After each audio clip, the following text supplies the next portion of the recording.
കായംകുളം നഗരസഭ ജനകീയ ആസൂത്രണം 2024-25 പ്രകാരം പൂക്കൃഷി പദ്ധതിയുടെ ഭാഗമായി നടത്തിയ ബന്ദിപ്പൂ കൃഷിയുടെ നഗരസഭാതല ഉദ്ഘാടനം നടന്നു.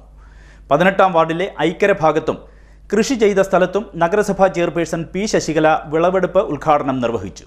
കായംകുളം നഗരസഭ ജനകീയ ആസൂത്രണം 2024-25 പ്രകാരം പൂക്കൃഷി പദ്ധതി കായംകുളം നഗരസഭയിൽ ആരംഭിച്ചിരുന്നു. ബന്ദിപ്പൂ കൃഷി നഗരസഭയിലെ 44 വാർഡുകളിലും നടത്തി വന്നതിന്റെ നഗരസഭാതല വിളവെടുപ്പ് ഉദ്ഘാടനം നടന്നു. നഗരസഭ 18-ാം വാർഡിലെ ഐക്കര ഭാഗത്തും കൃഷി നടത്തിയ സ്ഥലത്തും നഗരസഭാ ചെയർപേഴ്സൺ പി ശശികല വിളവെടുപ്പ് ഉദ്ഘാടനം ചെയ്തു. നഗരസഭയോടൊപ്പം നമ്മുടെ പദ്ധതി നടപ്പാക്കുന്നതിൽ മുൻകൈ പ്രവർത്തനം ചെയ്താണ് നമ്മുടെ കുടുംബശ്രീ സഹോദരിമാർ.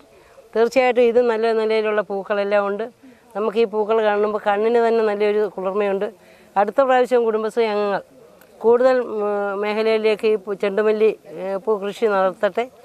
നമുക്ക് ഓണത്തിന് നമ്മുടെ കായംകുളം പ്രദേശത്തുള്ള മുഴുവൻ ഇടത്തേക്കും അത്തപ്പൂ മത്സരത്തിനൊക്കെ ആയിട്ടുള്ള പൂക്കൾ കൊടുക്കാനുള്ള ഒരു സംരംഭം ഞങ്ങളുടെ കുടുംബശ്രീ അംഗങ്ങളിൽ നിന്നുണ്ടാകട്ടെ എന്ന് പറഞ്ഞുകൊണ്ട് തന്നെ നമ്മുടെ കുടുംബശ്രീയുടെ ഈ സംരംഭം വളരെയേറെ സന്തോഷത്തോടു കൂടി തന്നെയാണ് പുത്തൂരേത്ത് കുടുംബശ്രീയാണ് ഇത് നടത്തിയിട്ടുള്ളത്. അവർ 6 പേരാണ് 6 പേര് ചേർന്നാണ് ഈ ചെണ്ടുമല്ലി കൃഷി ചെയ്തത്.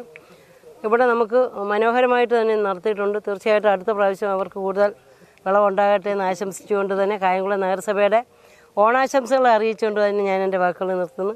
44 വാർഡുകളിൽ 31,125 തൈകളാണ് വിതരണം ചെയ്തത്. വ്യക്തികളായും കുടുംബശ്രീ ഗ്രൂപ്പുകളായും ചേർന്നാണ് ബന്ദിപ്പൂ കൃഷി നടത്തിയത്. വാർഡ് കൗൺസിലർ ദേവിയുടെ അധ്യക്ഷതയിൽ ചെയർപേഴ്സൺ ഉദ്ഘാടനം നിർവഹിച്ചു. Vice chairman J Adarsh, standing committee ചെയർമാൻമാരായ മായാദേവി, ഷാമില അനിമോൻ, ഫസാന ഹബീബ്, പി എസ് സുൽഫിക്കർ, കൃഷി ഓഫീസർ ജെ ഉഷ, പുത്തേരത്ത് കുടുംബശ്രീ അംഗങ്ങൾ, കർഷകർ തുടങ്ങിയവർ പങ്കെടുത്തു. CDNet news, Kayamkulam.